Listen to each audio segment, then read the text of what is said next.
نو زده کوونکو په دې کې چې روغ او جوړ اوسه تکامل اوسئ لکه څرنګه چې مونږ چې د څلور عملیو ختم شو پرون مونږ چې د تقسیم عملیه مونږ لوسته نو مونږ چې د ضرب د جمع او د تفریق د عملي میزان هم لوستلی او نن زمونږ چې د تقسیم عملیه ده د تقسیم د عملي شی میزان نو راځو د تقسیم د عملي میزان لپاره ګورئ ګرانو زده کوونکي کله چې خارجي قسمت لاسته راغی نو مونږ چې د خارجي قسمت سره چې د مقسوم علیه او خارجي قسمت سره ضربه نو مونږ ته باید شی په لاس راشي مقسوم لاس راشي یعنی مقسوم علیه د خارجي قسمت سره ضربه باید مونږ سره مقسوم لاس راشي که چیرې مقسوم لاس راغی نو مقسوم زموږ سوال زموږ صحیح دی که نه صحیح نه دی ګرانو زده کوونکو دلته پام وي که چیرې په تقسیم سوال کې چې دی باقي مانده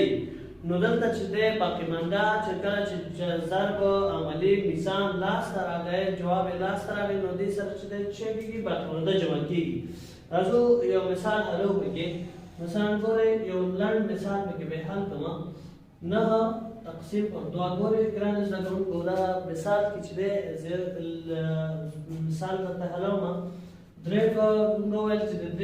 2 ضرب څلور تر هغه پورې و چې د 9 پوره کېږي یعنې 9 سره شی کم شي په زیات نه شي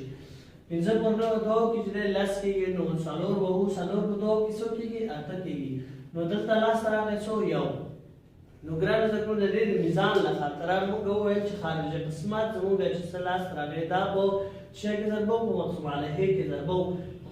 مقسوم علیه کې ضربه موږ ته باید شی د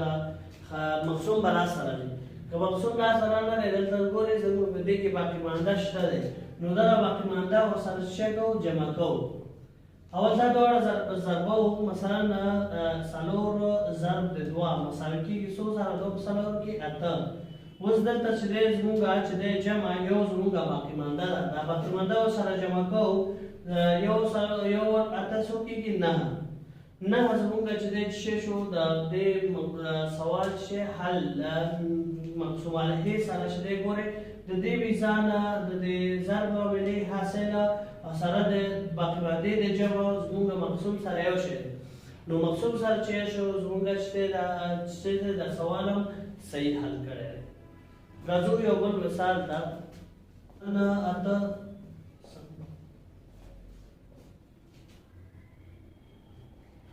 ګورئ ګرانو زده کوونکو دا زموږ د تقسیم سوال دی لکه څرنګه ما تېره ورځ تاسو ته وویل چې دلته دوه رقمي عدد دی نو زموږ چې دی مقسوم کې هم چې دی څه کوو دوه رقمي عدد ته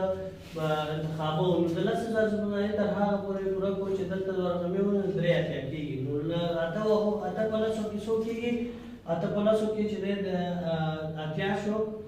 3 شو 3 اتیا له 4 اتیا له څو باندې کېږي 3 باندې کېږي نو دا څلور ورته ښکته کوو څلور دېرش 3 په لسو کې 10 شو څلور په لسو کې 40 کېږي نو ځکه 3 ورکوو 3 په لسو کې څو شو 10 څلور دېرش نو چې 10 ختم شي څو پاتې کېږي څلور پاتې کېږي دا 15 ورته څه کوو ښکته کوو بیا څو ووهو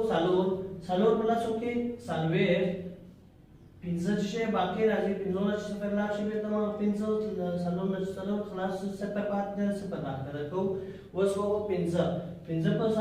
لسو کې څو کېږي 50 نو دلته ګرانو زده کوونکو ګورئ باقي مانده پاتې نه شو نو د دې میزان له خاطره میزان دی چې دی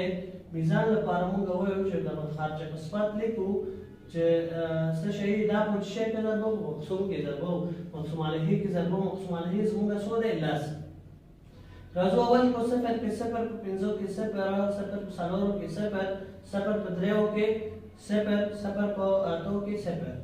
راځو د دویمه خط ته چې موږ په ضرب عملیه کې ویلو چې د یو خط د دویم خط د دې له خاطره چې د لسیز رقم چې د ضرب حاصل ده یو په 15 کې 15 یو په څلور کې څلور یو په 3 کې 3 یو په 8 کې 8 دا چې کو جمع کوو شامل صفر په خپل 15